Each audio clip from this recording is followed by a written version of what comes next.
Bueno, la unidad de la iglesia, parte número 3, es el segundo tema de la pureza de la iglesia. El primer tema, ¿se acuerdan qué cosa vimos? ¿Qué es la iglesia? Eso lo vimos en un solo domingo. El segundo tema es la unidad de la iglesia y ya van 3 domingos y ese tema no nos deja porque hay tanto que aprender de la unidad de la iglesia. Déjame darte un repaso. La unidad de la iglesia la estructuramos de la siguiente manera. ¿Se acuerdan? Primero, ¿cuál es el concepto de la unidad de la iglesia? Hoy que está tan distorsionado, como decíamos, el concepto de unidad. El segundo punto era guardando la unidad de la iglesia. El tercer punto, para ver la unidad, dijimos el peligro de entender mal la unidad de la iglesia. Y el cuarto punto y último, las realidades eternas de la unidad de la iglesia. Esa ha sido nuestra estructura desde hace 3 domingos para ver lo que es la unidad. Déjenme comenzar de manera introductoria, preguntarles, ¿qué es la iglesia? Es la asamblea de los elegidos de Dios. Qué lindo suena, ¿no? Pero qué bueno es que lo captes con todas las implicancias. Es la asamblea de los elegidos de Dios que exaltan a Jesucristo, que entienden la revelación de las santas escrituras, la cual es victoriosa porque la sigue edificando el mismo Señor. Eso vimos en el tema de la iglesia y nosotros concluimos en ese concepto. Al plantear la iglesia nos quedó la pregunta para la siguiente semana, que lo vimos hace 2 domingos. ¿Cuál es la pregunta? ¿Cómo puede la iglesia hoy mostrar la unidad para que el mundo crea? Porque nosotros entendimos que el proyecto de la iglesia, ¿de quién es? De Cristo. Es un proyecto personal. Esto no es un grupo de marqueteros buenos en comunicación que se juntan para formar la iglesia. No es un conjunto de buenos profesionales para que la iglesia tenga un montón de gente, una masa de personas y decir que somos exitosos porque hay un montón de gente. Eso no tiene nada que ver con la iglesia. La iglesia es un proyecto personal de Cristo. Y además el concepto de unidad, vimos la segunda semana, es un concepto espiritual. Tú nunca vas a poder ver la unidad perfecta de la iglesia aquí en la tierra. Por eso que la gente que intenta tener la unidad con ametralladora o con controlismo, lo único que ocurre es una serie de diferentes o divisiones al máximo, como lo vimos. Entonces, si es espiritual, ¿cómo puede mostrar hoy la iglesia la unidad? ¿Te acuerdas cómo es? Guardando la unidad. Nosotros no tenemos que crear la unidad. No tenemos que manufacturarla, solamente tenemos que guardarla. El concepto de guardar es cuidar la unidad constantemente, eso lo vimos hace 2 semanas. Y desarrollamos el segundo punto, ¿cómo guardar la unidad? ¿Se acuerdan? No con ametralladora. Guarda la unidad, obedece lo que te digo, haz lo que yo quiero. Así no se guarda la unidad, ni con controles jerárquicos, sino con humildad, mansedumbre, paciencia. ¿Se acuerdan lo que era humildad? Humildad viendo a los demás como superiores a ti, a mí. Con mansedumbre. ¿Qué es mansedumbre? No me enojo porque he sido ofendido, pero me enojo al máximo, garras, dientes, si ofenden la palabra de Dios y el nombre de Cristo. Y en tercer lugar, la paciencia, que era el concepto más complicado para nosotros, es ser herido, sin queja, dispuesto a la presión por etapas largas como el mismo Señor Jesucristo, y pusimos un ejemplo de él. A continuación, al tener claro qué es la iglesia y al tener claro cómo se guarda o cómo se cuida la unidad aquí, lo siguiente que planteamos es cuál es el grave peligro de no entender la unidad según la Biblia. Y ese va a ser nuestro centro hoy. Quisiera empezar recordándote que en la Reforma se tenían 2 puntos esenciales. Hay un eco medio complicado. Hay dos puntos esenciales: la sola escritura y la sola fe. Eso quiero que tú tengas en tu mente porque vamos a desarrollar cuál es el peligro de entender mal la unidad. Hermanos queridos, yo quisiera que en este mensaje estén muy atentos porque es una realidad latente, complicada y casi sutil muchas veces, y vamos a hablar de temas que van a ser muy susceptibles para algunos, pero yo no soy, ustedes no vienen a un spa, ustedes no vienen a que yo los masajee, ustedes vienen a captar con su mente la palabra de Dios. Ahí, ¿sí? Perdona. Me siento Chayán con esto. Ahí, ¿sí? Ya, Cheyenne. Está en decadencia, Chayán. Bueno, vamos a hablar del peligro de entender mal la unidad. Como dije, quisiera empezar con estos dos puntos de la Reforma. La sola escritura. ¿Qué significa la sola escritura? En la Reforma, la Biblia, se exaltó la palabra inerrante, infalible, completa de Dios para el hombre. Escúchenme bien, la palabra inerrante, infalible, completa de Dios para el hombre. La Biblia, damas y caballeros, es la autoridad máxima de la iglesia. Es la autoridad máxima. El segundo punto esencial es la sola fide o la sola fe que exalta la Reforma, por lo cual no negociaban con nadie esto, ni la sola escritura, ni la sola fide, no había negociación. ¿Qué significa la sola fide o la sola fe? La salvación es solo por Cristo. La salvación es solo por Cristo y el medio, ¿cuál es? La fe. Escuchen lo que les estoy diciendo. Nadie se salva por la fe. Uy, uy, uy. Empezamos aquí a complicar la historia, porque hoy el evangelicalismo te lleva a que tengas fe para salvarte. Damas y caballeros, nadie se salva por la fe. Nadie se salva por la fe. Se salva uno por Cristo, por medio de la fe. ¿Por qué nadie se salva por la fe? Porque el hombre está muerto en delitos y pecados, es un cadáver espiritual. Qué complicado es hoy esto en un mundo humanista donde quiere que tú aceptes para tener el cielo. Damas y caballeros, usted y yo estamos muertos desde que nacemos, somos un cadáver, no podemos reaccionar. Algo tiene que hacer Dios en nosotros para reaccionar y tener fe, porque somos un cadáver. Déjame entrar un poquito a este tema y vamos a entrar a juntar el concepto, un poquito que pareciera que nos estamos yendo del peligro de la unidad, pero te vas a dar cuenta cómo se junta y cómo se ensambla aquí. ¿Está bien? Un hombre llamado Robert Turner, que estuve leyendo un poco esta semana para preparar este mensaje, Robert Turner, debe ser por sus escritos, no lo dice bien porque es muy ambiguo, pero debe ser por sus escritos como un católico carismático, quizá, o un cristiano liberal. Le llama hermanos a todos. Le llama hermanos a todos. Dice esto, Robert Turner dice, la teología calvinista enseña que todo depende de Dios. Pero según la Biblia, dice Robert Turner, el hombre es muy responsable y tiene mucho que ver con su salvación. Fin de la cita. Este hombre, Robert Turner, habla de que el hombre tiene mucho que ver en su salvación. O sea, para que se salve, el hombre tiene que hacer algo. ¿Cuál es su argumento? ¿Cuál es su argumento para saber si Robert Turner lo que dice tiene peso? Su argumento es este. Él habla de la elección incondicional. Dice esto. La elección incondicional, dice esto, es una doctrina falsa, dice él, que dice que antes de fundar el mundo, Dios escogió a los que serán salvos. Robert Turner dice, esta doctrina es falsa.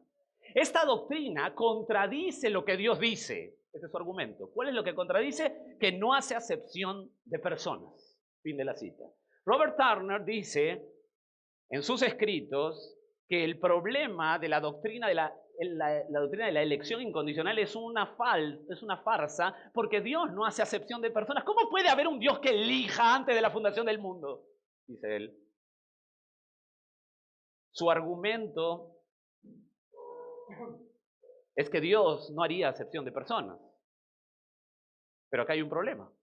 Porque ¿cómo podía explicar Robert Turner cuando Dios dice a Jacob amé y a Esaú aborrecí? Hay un problema ahí. Jacob no pudo decidir. O cuando le dice a su pueblo Israel, mi hijo eres tú, yo te adopto. ¿Por qué no adoptó a otro pueblo? ¿Por qué Israel? ¿Quién le dijo o Israel le dijo o le pidió soberanía? Cuando leemos que él endureció el corazón de Faraón, ¿qué Dios es ese? Soberanía. O Romanos 9, cuando Pablo recuerda lo que dice Dios en el Antiguo Testamento y dice esta frase, tendré misericordia del que quiera tener misericordia. Los argumentos de Robert Turner para decir que la doctrina de la elección es falsa es muy leve. Déjame darte otro argumento para que ustedes en su mente vayan armando esto. Vincent Lerins es un monje francés del año 400 después de Cristo. Y tenía disputas con Agustín, el famoso Agustín. Diría yo, el gran Agustín, uno de los más grandes teólogos de toda la historia. Y él decía esto por la doctrina de la predestinación, de que Dios elige antes de la fundación del mundo. Él decía esto, y cito, una innovación perturbadora, muy fuera de línea con la ortodoxia. Fin de la cita. Lerins decía que es imposible la predestinación. Agustín, casi por la misma fecha, dijo esto. Escucha lo que decía Agustín. Dios no nos escoge debido a que nosotros creemos, sino para que podamos creer. Repito lo que decía Agustín. Quiero que lo proceses en tu mente. Dios no nos escoge debido a que nosotros creemos, sino para que podamos creer. Fin de la cita. Entonces tú dices, bueno, acá hay un problema. Unos dicen que el hombre elige, otros dicen que Dios es soberano. ¿Cómo resolvemos esto? Bueno, nos acercamos a la Biblia, ¿qué te parece? Y tú me estás mirando como diciendo, ¿y qué tiene que ver esto con el peligro de la unidad? Bueno, ya vas a ver, tenme paciencia. Vamos a ver qué enseña la Biblia, ¿les parece? Vamos a Deuteronomio capítulo 5, un ratito. Verso 29, el quinto libro de la Biblia. Como les dije, van a estirar su mente al máximo hoy. Seguramente, felizmente, que esto está ventilado para que no nos llenemos de humo. Van a humear hoy día. Deuteronomio capítulo 5, verso 29. ¿Quién tiene la razón? Bueno, la Biblia. Deuteronomio 5, 29 dice, ¿quién diera que tuviesen tal corazón, que me temiesen y guardasen todos los días todos mis mandamientos, para que a ellos y a sus hijos les fuere bien para siempre? Deuteronomio, el quinto libro de la Biblia, capítulo 5, verso 29. Dios plantea algo. ¿Quién diera que tuviesen tal corazón? Pregunta, dice el autor, que es Moisés. ¿Quién diera para que tuviesen el corazón, que temiesen a Dios, que guardasen sus mandamientos? Deuteronomio significa la segunda ley, es decir, Moisés hace un repaso de la Torá y pone ahí en Deuteronomio un repaso. Y la clave es, ¿quién diera que tuviesen un corazón que obedezcan a Dios? Hay organizaciones que tienen este versículo como lema. ¿Quién diese que tuviesen este corazón? Bueno, ¿cuál es la respuesta? Deuteronomio 29. Deuteronomio 29, desde el versículo 1, quiero leer contigo, quiero que hagas el paralelo ahí para que respondas. ¿Quién diera que tuviesen tal corazón? 29:1 dice, estas son las palabras del pacto que el Señor mandó a Moisés, o sea, Dios mismo está hablando esto, que celebrase con los hijos de Israel en la tierra de Moab, además del pacto que concertó con ellos en Horeb. Moisés pues llamó a todo Israel y les dijo, vosotros habéis visto todo lo que el Señor ha hecho delante de vuestros ojos. Escuchen lo que le dice Moisés al pueblo como repaso. Ustedes han visto todo lo que Dios ha hecho con sus ojos en la tierra de Egipto a Faraón y todos sus siervos y a toda su tierra, las grandes pruebas que vieron sus ojos, las señales, las grandes maravillas. O sea, Moisés le está diciendo, ustedes, pueblo de Israel, han visto con sus propios ojos la mano de Dios. ¿Está claro? Pero mire el verso 4. Pero hasta hoy El Señor no os ha dado corazón para entender, ni ojos para ver, ni oídos para oír. ¿Quién diera que tuviesen tal corazón? ¿Quién es el que da el corazón? ¿Quién es el que da el corazón para entender a Dios? Dios. Dios. Déjame darte un pasaje más para que tú contestes rápidamente si la salvación es la soberanía de Dios o si el hombre tiene que intervenir. El hombre es un cadáver. Un pastor hace poco puso un ejemplo así. No, no puede ser que Dios solamente sea la obra. Tiene que haber del hombre, porque es como cuando te regalan un reloj. Tú decides si te lo pones o no. Si alguien dice amén a eso, estamos críticos porque hay que acotar. Sí, pero ese reloj que tú regalas a alguien, ese alguien es un cadáver. No se lo puede poner, ni decidir si se lo pone o no. Nada más. Déjame darte otro pasaje para que tú veas conmigo. Romanos capítulo 9, me encantaría que vayas ahí, porque este pasaje hace remecer, y claro, nos deja sin explicación, si es que tú quieres explicar que la salvación depende del hombre. Desde el capítulo 9 habla de la elección soberana de Israel. ¿Cómo fue elegido de Israel?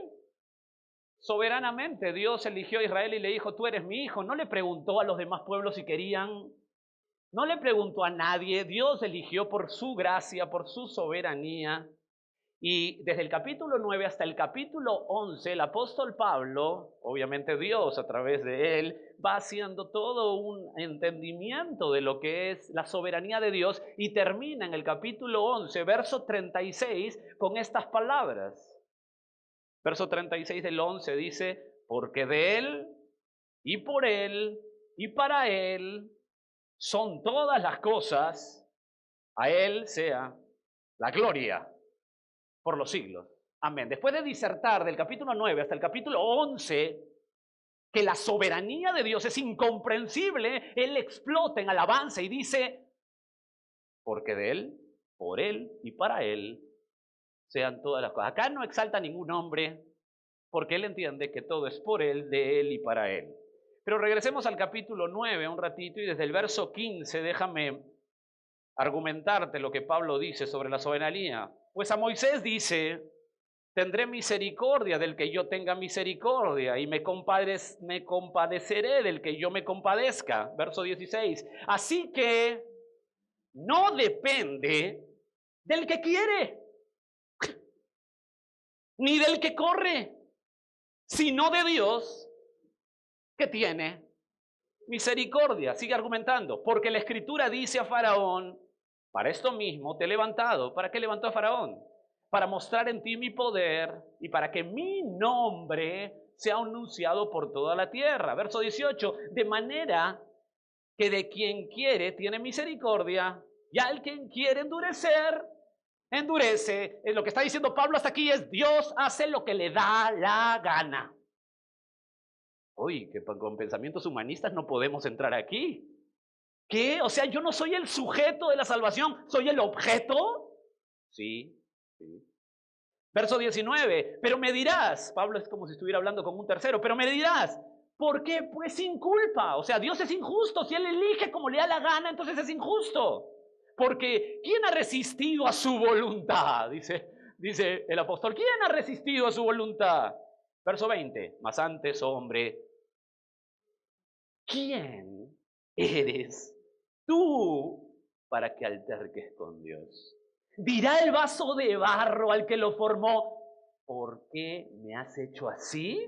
Verso 21, ¿o no tiene potestad el alfarero sobre el barro para hacer de la misma masa un vaso para honra y otro para deshonra? ¿Y qué si Dios, queriendo mostrar su ira y hacer notorio su poder, soportó con mucha paciencia los vasos de ira preparados para destrucción y para hacer notorias las riquezas de su gloria, las mostró para con los vasos de misericordia que Él preparó de antemano para su gloria? Los vasos de misericordia para su gloria, los vasos de destrucción para su gloria. Por Él, para Él y por Él son todas las cosas, a Él sea la gloria, la gloria. Hasta ahí nomás, solamente para acomodar tu mente, porque quiero que tú mismo empieces a responderte esto. Y tú dices, Jorge, ¿pero qué tiene que ver todo esto? Todo lo que has mencionado, y además, Jorge, me marea, es súper denso. ¿Yo qué voy a saber si el hombre no el hombre, que el hombre, si el hombre interviene o si no interviene? ¿Qué tiene que ver esto con el mal entendimiento de la unidad? Damas y caballeros, esto es vital. Porque la gente dice, yo no estoy interesado en estas cosas, yo no estoy interesado en la doctrina, estoy interesado en las relaciones humanas. Hay que amarnos. Estoy interesado en Jesús. La doctrina divide. ¿Para qué doctrina? ¿Para qué teología? No. Jesús es unidad. Ese es el pensamiento de hoy. La doctrina no. ¿Para qué entender la doctrina? Mejor hay que tener a Jesús. Él no divide. Ese es el problema, damas y caballeros. Déjame juntar. La verdad por toda la historia divide. Por toda la historia divide. El peligro de no entender bien la unidad, escúchame bien, es dejar muerta la verdad. El peligro de no entender bien la unidad en la iglesia es dejar muerta la verdad, tirada la verdad, sin importancia la verdad. Mis amados, claro que la verdad divide. Por la historia, nunca divide más que la verdad, nunca divide más que Jesús. Cuando tú exaltas las relaciones, el humanismo, no importa lo que pienses, no importa si tú crees que el hombre tiene que ver en la salvación, o no importa si crees que es Dios, total, hay que amarnos. Eso es totalmente fuera de Cristo. El peligro de no entender bien la unidad es que matas la verdad. Y mis queridos, la verdad importa. Déjame meterte más al tema. Pilato se entrevistó con Jesús, ¿te acuerdas? Pilato se entrevistó con Jesús antes de pocas horas ir a la cruz. Y Pilato, en ese diálogo, desde el verso 36 del capítulo 18 de Juan, lo puedes apuntar para que lo veas, dice, respondió Jesús, mi reino no es de este mundo. Si mi reino fuera de este mundo, mis servidores pelearían para que yo no fuera entregado a los judíos. Pero mi reino, dice Jesús por segunda vez, no, es de aquí. Y Pilato le dijo, ¿luego eres tú rey? O sea, lo que le está preguntando Pilato es, ¿cuál es tu propósito entonces? ¿Para qué estás aquí? Y escucha la respuesta magistral de mi Jesús. Jesús respondió y le dijo, tú dices que yo soy rey y yo para esto he nacido y para esto he venido al mundo, para dar testimonio a la verdad. Todo aquel que es la verdad, oye mi voz. Y Jesús termina con estas palabras. Escucha, a ver si tú estás de acuerdo. Jesús concluye así. Pero Pilato, no importa la teología, no importa la doctrina, no importa la verdad. Seamos unidos. ¿Así termina Jesús? No importa. No. ¿Eso diría Jesús? Claro que no. La verdad importa, mis queridos, porque Cristo importa, porque tú le importas, porque a Dios le importamos. La verdad importa. ¿Qué pasa cuando no entendemos la unidad de la iglesia? Cuando no entendemos bien que la unidad es espiritual, cuando no entendemos bien cómo se guarda la unidad, ¿qué pasa? Dejamos, escúchame bien, de lado la verdad. Yo quiero que ustedes lo piensen con la sociedad que vivimos. Dejamos de lado la verdad. ¿Y qué se nos viene como una catarata? ¿Qué se nos viene como un huracán? El ecumenismo, el posmodernismo en las iglesias, resultado, las iglesias emergentes, el liberalismo, como una catarata total nos cae y nosotros decimos amén y hacemos una cantidad de gente en marchas y en reuniones para reunirnos por en nombre de la unidad y pisoteamos la verdad. Déjame plantearte esto un poco más. ¿Están bien hasta ahí? Todavía es la introducción, ¿eh? Todavía es la introducción. Déjame ponerte cómo cae como catarata el no entender bien la unidad. Déjame enseñarte cómo cae como catarata el no entender bien la unidad y dejar de lado casi sutilmente la verdad y pensar que está sobrando para Dios. Primero, ecumenismo. ¿Qué cosa es ecumenismo? Quieren que me una, a esta unidad, a diferentes grupos de creencias, sin importar la teología, solo fomentemos la unidad. Hubo un planteamiento hace algunos años atrás que querían que un grupo de iglesias cristianas se junten con las iglesias, los hermanos católicos romanos y con los hermanos mormones y con los hermanos no sé qué más, para después de terminar esta gran multitudinaria marcha, orar todos juntos. ¿Ustedes han visto cómo terminan los chistes de Condorito? Por supuesto que todo esto en el nombre de Jesús, ¿no? Y sacaron un término que se llama cobeligerancia. Claro, sacan esos términos, pero no los explican. Yo les voy a explicar. Cobeligerancia es decir, es una alianza contra un enemigo común. Por ejemplo, yo me uno con los católicos romanos para luchar en contra del aborto, me uno con los mormones para luchar en contra del aborto. Es decir, encontrar algo en común y hacer una alianza. Suena lindo, ¿no? Suena bien. Suena muy caritativo. Obviamente que todo cristiano verdadero no quiere abortos porque sabe que es un asesinato. Y no quiere inmoralidad social. Pero eso no significa que sea a todo costo. Porque la única forma de que la gente no viva en inmoralidad es conociendo el evangelio de la verdad. Nada más. Tú puedes tener una persona que la ayudes mucho, la quieras mucho, le des muchos besos, abrazos, digas, ay, qué bien obra, cuánta obra social, qué hermoso. Sí, se muere y se va al infierno.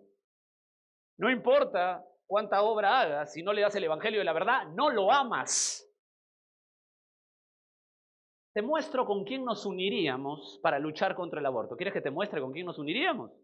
Imagínense, la Iglesia Bíblica Gracia Soberana, les anuncio que nos vamos a unir con nuestros hermanos católicos romanos para luchar contra el aborto. Bueno, déjenme plantearte con quién me estoy uniendo. Les dije que iba a ser medio susceptible para algunos este tema, pero déjenme acordarles que la verdad es amar. La verdad es el amor. El amor es la verdad. Me uno con los católicos romanos. Esto se está grabando. No tenemos nada que ocultar. Espero que muchos que son asiduos al catolicismo romano lo escuchen. Empezamos. La fuente que tienen de revelación es falsa. No es la Biblia la autoridad, sino el magisterio o las tradiciones. No solo eso, el sacerdocio que tienen es falso. No solo eso, la autoridad eclesial máxima es el Papa y eso es lo más, pero lo más degradante porque está terriblemente, totalmente usurpando a Cristo como la cabeza de la iglesia. No solo eso, la exaltación falsa a María antes que Cristo o igual a Cristo y muchas veces lo ponen por encima de Dios. Falso. Perdón de pecados falso por la confesión a los sacerdotes. Ese perdón de pecados es falso. Falso. Tú puedes tener a uno en el confesionario todo el día, se muere y va al infierno. Por dinero, creo que lo deben recordar, por dinero se estableció el purgatorio. Falso. Mis queridos, estas son verdades que la iglesia cristiana siempre ha sabido. ¿Por qué lo reducimos? ¿Por qué decimos que hay que unirnos con los católicos romanos? Porque los que profesan también son hermanos y Damas y caballeros, si usted cree esto, está yendo al infierno. ¿Por qué? Porque hemos dejado la unidad verdadera bíblica, nos hemos metido a rebajar la verdad y hemos llegado al ecumenismo. ¿Qué les parece si les digo que hay que unirnos con ellos para luchar contra el aborto? Bueno, creo que lo menos que tengo que recibir son piedras aquí. Déjame darte a otros queridos que quieren unirnos para luchar contra el aborto, los mormones. Bueno, esto lo defino con una sola frase porque ya no puedo seguir definiendo después de esto. El mormonismo dice que Jesús es el hermano espiritual de Lucifer. Ya basta ya, hasta ahí no más, ya no me puedo meter más. Basta ya. Jesús, escúchenme bien, la gente, los mormones que me están escuchando y todos aquí, Jesús no es otro que solo Dios. No es el hermano espiritual de nadie, no es nada, no es un profeta, no es uno que quiere ser el mejor. No, Jesús solo es Dios. Punto. Y déjame meterme un poco más aquí, porque estuve estudiando Isaías 6, que es impresionante.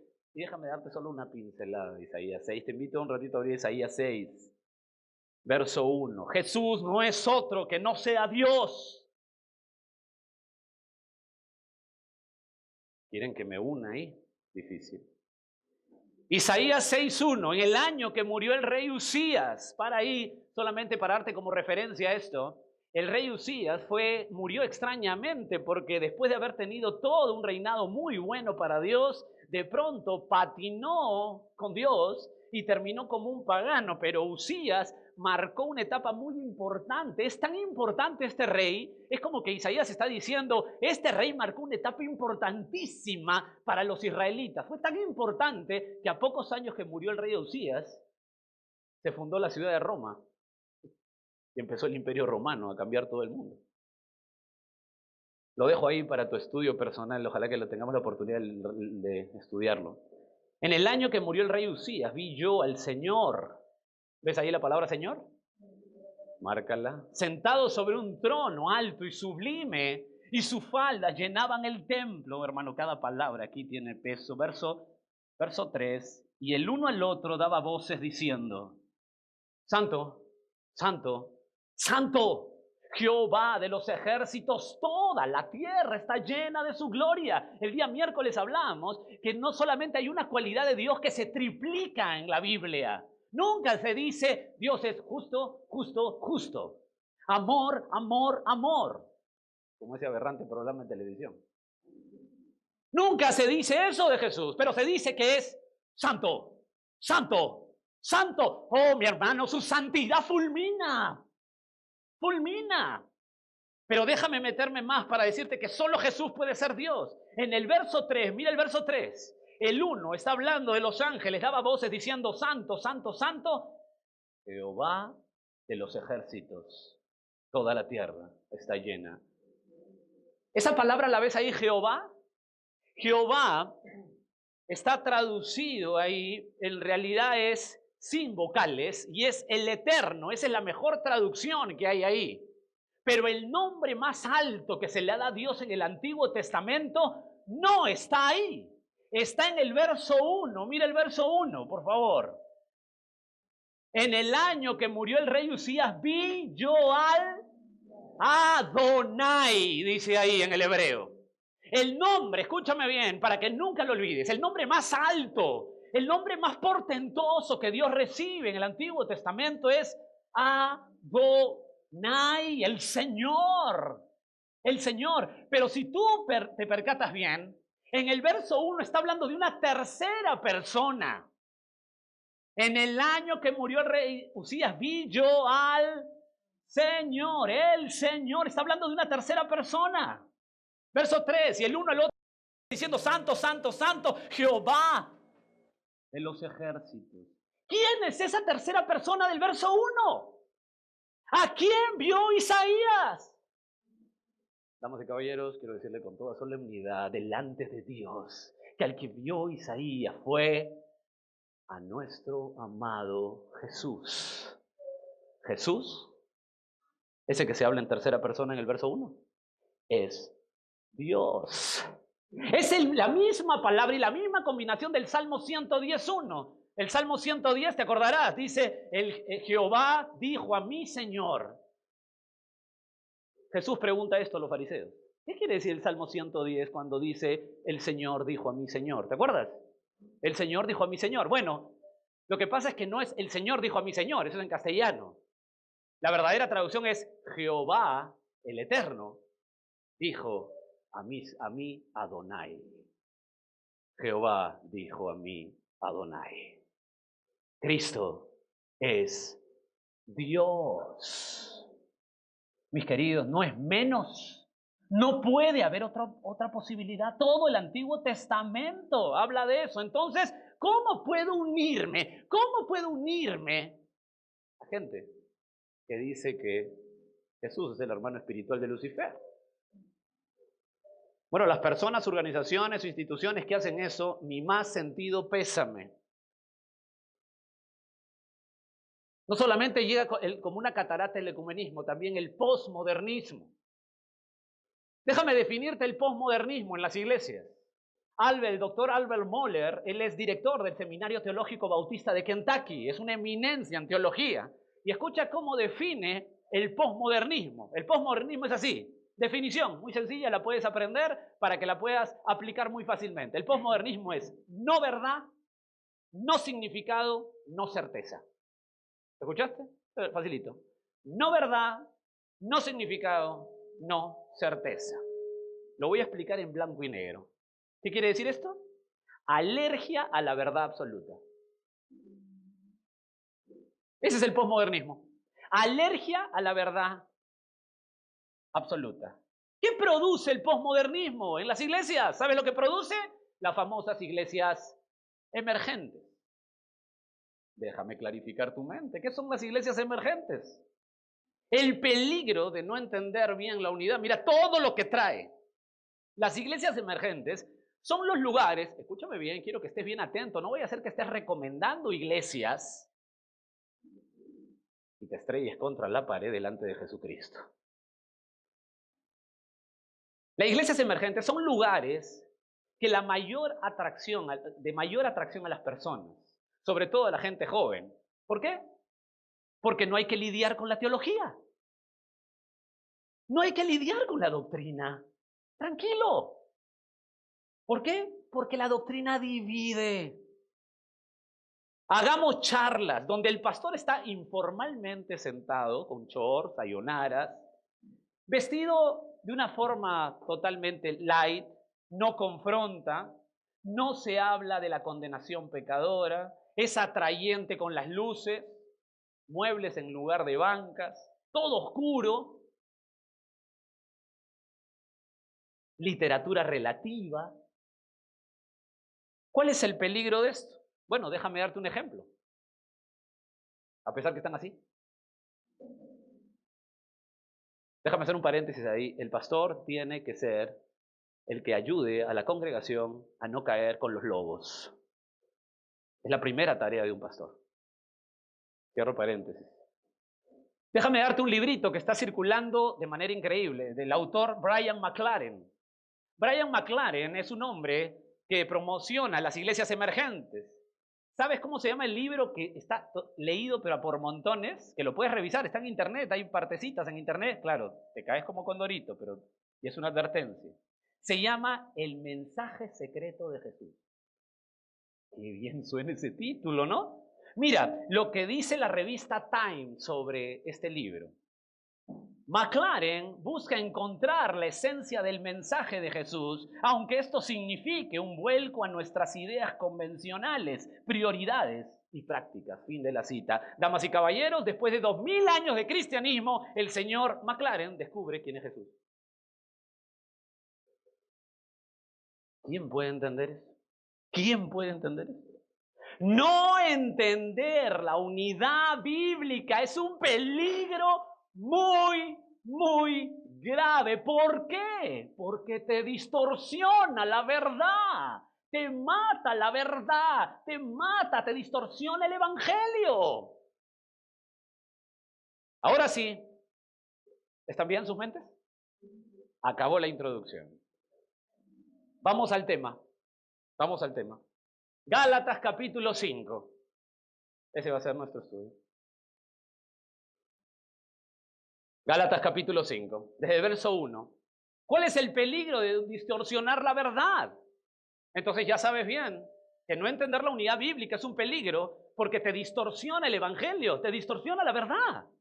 Sutilmente, por favor, no crean que viene como agresivo, viene sutilmente. Te dice, ven aquí, en lugar de prédicas, ya prédicas pasaron de moda. Que no hablen de pecado, que no confronten a la gente. La idea es ser una charla donde todo el mundo dé su opinión. ¿Cuándo ha sido así Jesús? No lo sé, pero distorsionan la verdad. Gálatas capítulo 5. Vamos a estudiar un poquito del 1 al 6. ¿También? Estad pues firmes en la libertad con que Cristo nos hizo libres, y no estéis otra vez sujetos al yugo de esclavitud. He aquí, yo Pablo os digo, que si os circuncidáis, de nada, ¿cómo me gusta esto? De nada os aprovechará Cristo. Y otra vez testifico a todo hombre que se circuncida, que está obligado a guardar toda la ley. De Cristo os desligasteis. Miren esas palabras, por favor. De Cristo os desligasteis, los que por la ley os justificáis. De la gracia, ¿qué dice ahí? Habéis caído. Dios mío, ¿qué es esto? Pues nosotros por el Espíritu aguardamos por fe la esperanza de la justicia, porque en Cristo Jesús ni la circuncisión vale algo, ni la incircuncisión, sino la fe que obra por el amor. ¿Qué frase? La fe que obra por el amor. Déjame explicarte un poquito el contexto de Gálatas. Déjame explicarlo. Estoy un poco preocupado por ustedes. ¿Están bien? Estoy diciendo una ametralladora hoy. Los dos primeros capítulos de Gálatas, o sea, el capítulo 1 y el capítulo 2, Pablo nos da el argumento personal para no distorsionar el evangelio de la verdad. Pablo se incluye como para dar una argumentación de que no se puede distorsionar la verdad del evangelio. Él se incluye. En los capítulos, los siguientes dos capítulos, es decir, el capítulo 3 y 4, nos da ya no una argumentación personal de la distorsión de la verdad, sino una argumentación teológica de la distorsión de la verdad. Por eso que vas a encontrar en el capítulo 3 y 4 que Pablo utiliza bastantes paralelos con el Antiguo Testamento.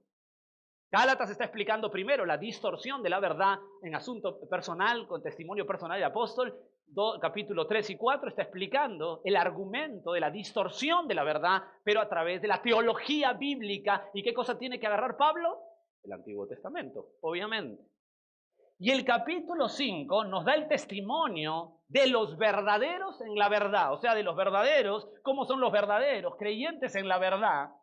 Y el capítulo 5, para dividir algunos versículos, para poder entender dónde estamos, en el capítulo 5 de Gálatas, del versículo 1 al 6, habla de la falsa doctrina. Y del versículo 7 al 12 nos enseña los falsos maestros. ¿Está claro? Rapidito, ¿no? Facilito, qué fácil es esto, ¿no? Entonces nosotros vamos a ver, obviamente, el capítulo 5 del 1 al 6. ¿Por qué? Porque habla de la falsa doctrina. ¿Cómo? ¿Cuál es el peligro de distorsionar la verdad? ¿Cuál es el peligro de distorsionar la verdad? Espero que estén ubicados en Gálatas. Y yo he sacado dos peligros que quiero que ustedes tomen en cuenta. Ya saben que si no entienden bien la unidad, si los lugares donde se congrega la gente para que se supone estudiar Biblia, no se entiende la unidad, van a distorsionar la verdad, van a matar la verdad, van a aniquilar la verdad. Y viene como una catarata todo un sistema humanista que empaña el verdadero evangelio, distorsiona la verdad del evangelio. Gálatas dice, ¿cuál es el peligro de distorsionar la verdad? El primer peligro de esto es, le llamo yo la advertencia. Y les voy a explicar por qué. Miren el verso 1 al 4 de Gálatas 5. Solo 2 puntos. Estad pues, ¿qué dice ahí? Firmes en la libertad con que Cristo nos hizo libres. Y no estéis otra vez sujetos al yugo de la esclavitud. O sea, Pablo dice, es ridículo. Ridículo que estés en pecado siendo creyente. Es absurdo, tonto, torpe. Sigo leyendo. He aquí, yo, Pablo, os digo que si te circuncidas, de nada te aprovecha Cristo. Y otra vez testifico que todo hombre que se circuncida, quiere circuncidarte, entonces tienes que cumplir toda la ley. De cierto, y mire, esta frase es tremenda, me encanta. Me encanta porque nos lleva a pensar. Dice, de cierto os desligasteis los que por la ley os justificáis, de la gracia habéis. ¿Qué tal frase, Dios mío? Todo el mundo me mira así como diciendo, ¿y ahora qué vas a decir? La salvación se pierde, ¿ve, Jorge? Déjame darte las advertencias. Primero, 2 advertencias. La primera tiene un nombre raro, pero no te preocupes que te la voy a explicar. Lo que pasa es que tuve que poner este nombre porque sale del texto. La primera de ellas, la primera advertencia es el antinomianismo. ¿Dónde me mete este, no? Me miras así. Antinomianismo. ¿Qué cosa es el antinomianismo? Es creer que no hay ley moral en los cristianos. ¿Por qué antinomianismo? Porque aquí el apóstol dice que ya no estáis sujetos a la esclavitud. Estad firmes, dice él. La palabra firmes es estaiko en el griego, que es escúchame bien, es un mandato militar. La gente piensa que el cristianismo moderno es algo así extraño, que es que yo llego a Cristo y ya no soy esclavo de nada, no tengo cargas de obediencia de nada, ya soy libre. La libertad la toman como algo así como que yo hago lo que quiero y si me equivoco no importa, porque total Cristo ya me perdonó. Eso es antinomianismo. ¿Me dejo entender? Que no estoy, que creo que no hay ley moral en el cristianismo. Y esas son las frases. No prestes atención a ese pastor Jorge López Cano, es muy radical, ¿eh? Él no, mejor la gracia.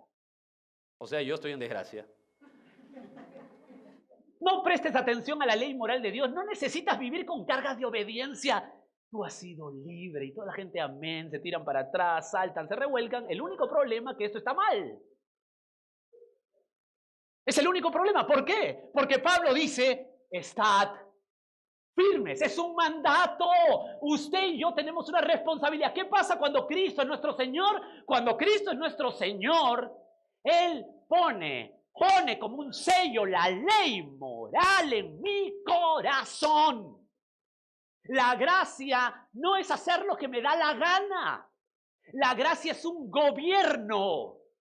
¿Cómo? No estoy, pero si la Biblia dice en Gálatas capítulo 3 que ya no estoy en la esclavitud, sino en libertad. Sí, pero está hablando de Agar y está hablando de Sara. Ese es el contexto de la esclava con la libre. Lo que te está diciendo es que usted, escúcheme bien, porque esto es fortísimo para los días de hoy. Usted, si es de Cristo, es un esclavo de Cristo. ¿Qué? ¿Pero que no soy libre para hacer lo que me da la gana? No. La gracia no es libertad para que hagas lo que te da la gana. La gracia es la libertad para no equivocarte con Dios. Es un gobierno. Cuando somos esposos, acá hay bastantes esposos, hay un mandato en Efesios 5. Maridos, ¿qué? ¿Cachetear a sus mujeres? No. Maridos, amad. Algunos se pusieron muy felices, ¿verdad? Maridos, amad a sus mujeres. ¿Qué cosa es eso? ¿Una sugerencia de Dios? Oye, cuando tengas tiempo, mira, se porta bien. Te da tu desayuno con lechón, con tamal. Ámala. No, mis queridos, es un mandato. ¿Y qué? ¿Quiere decir que le manda a los inconversos? No, justamente le manda a los creyentes porque tienen el Espíritu Santo y lo pueden obedecer. Por eso que, a otro paréntesis, es tan ridículo que una muchachita se quiera casar con un inconverso. O sea, es una de las cosas más torpes, sin sesos, que se pueda ocurrir y que pastores admitan. O sea, si hay una familia que no importa que su hija se case con un inconverso, Dios mío, hay que poner en duda toda la familia si es de Cristo. Es lo más torpe, cierro paréntesis. ¿Por qué? Porque la gracia es estar bajo el gobierno de Dios. Déjame argumentártelo. Romanos 6, 17 y 18. 6. Romanos 6, como siempre hemos dicho, es un capítulo que nos encanta porque habla de cómo se vive realmente el cristianismo, cómo es un verdadero creyente. Y dice el apóstol en el versículo 17, pero gracias a Dios, Romanos 6, 17. Pero gracias a Dios que aunque eras esclavo del pecado, ahí está la esclavitud, habéis obedecido de corazón. Hago un paréntesis. ¿Cuál es la diferencia entre un creyente y un inconverso? La obediencia. Pero por favor, no. Ay, no. Él está en fornicación, en adulterio, habla lisuras, pero un día aceptó a Cristo. Por el amor de Dios. Eso no es creyente. La obediencia, a menos que saquemos este texto, lo tachemos o algo. La obediencia, dice ahí en el versículo 17.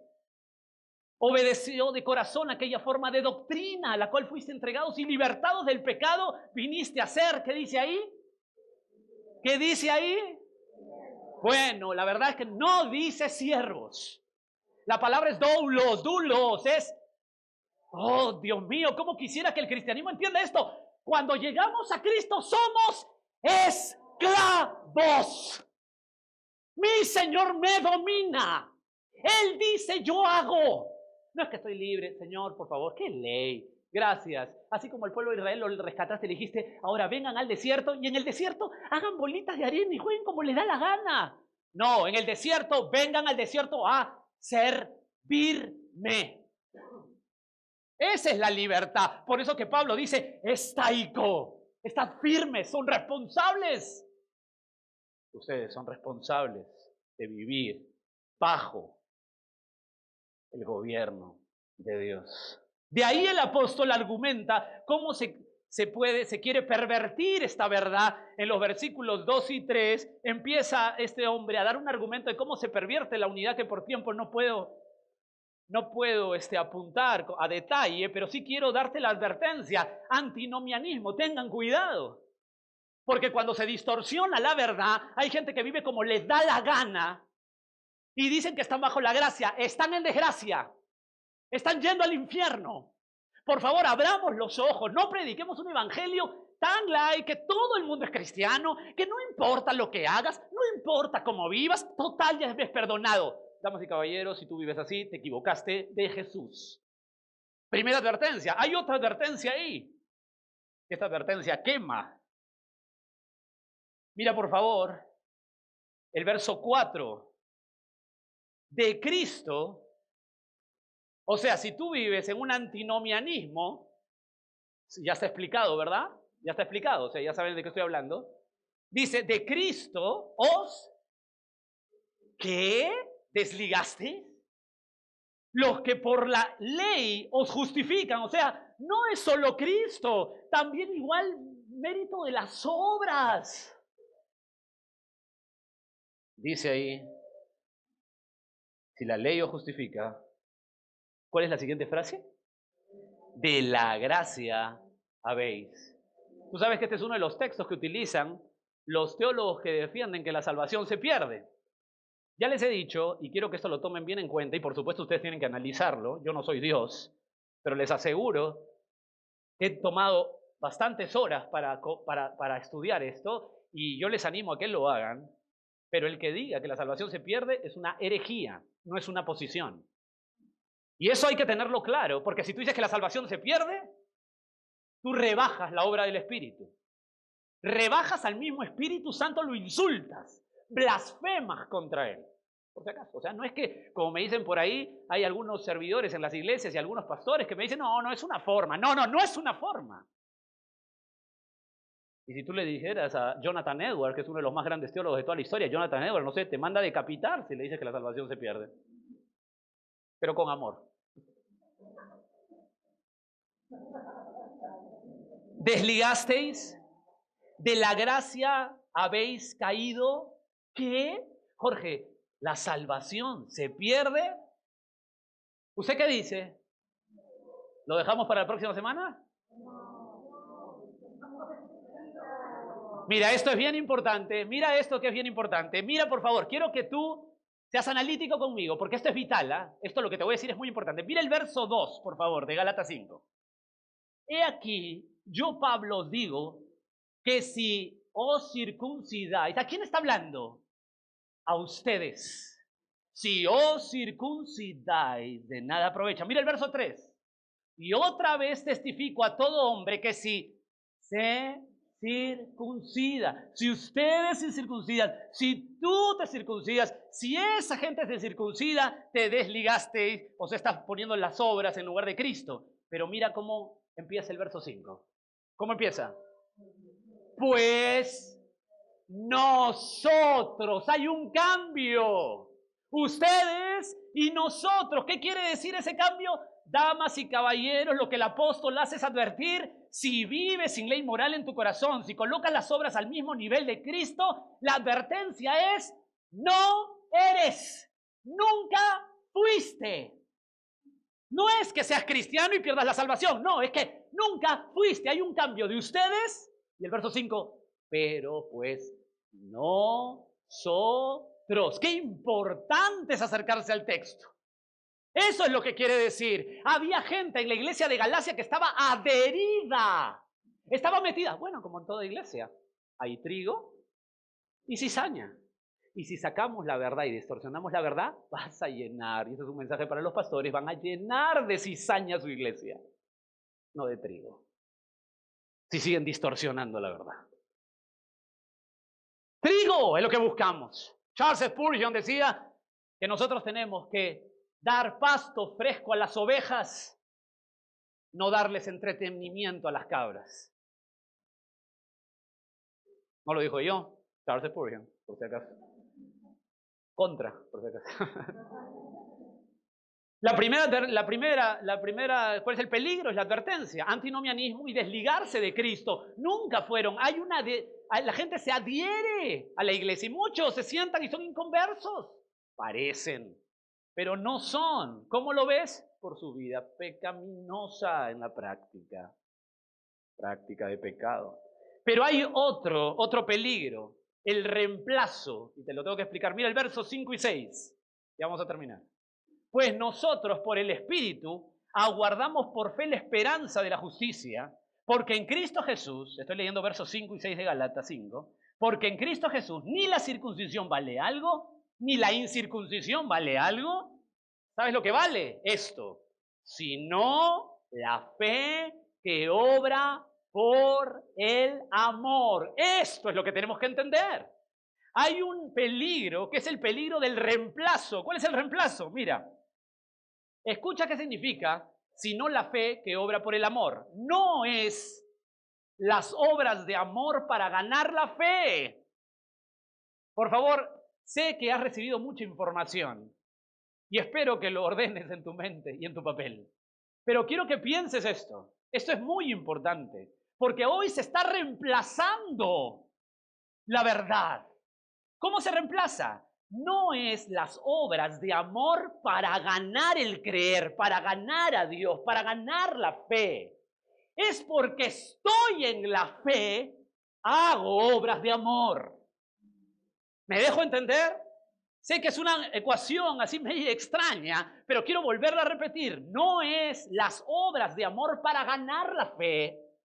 Es porque estoy en la fe, soy verdadero creyente, hago obras de amor. Hoy se exalta la unidad de obras de amor por acá, obritas de amor por acá. Démosle como hace poco he visto en los periódicos, seguramente tú también, démosles materiales a los bomberos como iglesia.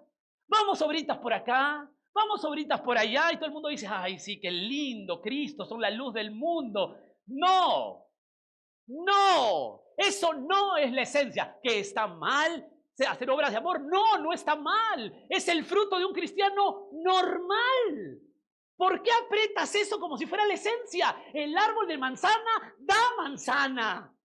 No tienes que decirle al árbol: por favor, manzanita, manzanita, manzanita. Si es árbol de manzana, da manzanas. Lo que tienes que hacer es predicar la verdad y que ese putrefacto, asqueroso y miserable corazón humano se transforme para que Cristo viva en ti. Es lo único, es la verdad.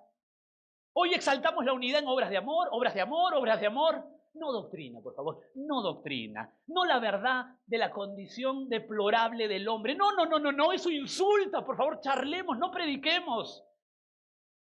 No hablemos del arrepentimiento. Y entonces hipotecamos la verdad por obras de amor, mis amados. El amor verdadero, el amor bíblico, es decir la verdad del Evangelio. Es decir a un homosexual que si sigue en esa práctica va al infierno. Es decirle que su condición es deplorable frente a Dios. Es decirle a un alcohólico que camina al infierno. Es decir, a un fornicario, un adúltero, a un mentiroso. Es decirle a la gente que su condición está deplorable, está muerto. Y así se ofendan. Nosotros ofendemos todos los días a Dios. Pero si no vamos ahí, hemos hipotecado la verdad. ¿Usted quiere hablar del amor de Dios? No diga Dios te ama. Primero explique la condición del ser humano, para que entonces el amor de Dios sea el paracaídas único de un avión que se cae para la persona y lo abrace con todo su corazón. De ahí obtenemos la verdadera unidad. ¿De dónde? De la verdad, no de las obras de amor. R.C. Sproul, el gran teólogo, dijo: la verdad es tan importante que no la podemos matar para buscar la paz. Fin de la cita. Seguimos la próxima semana.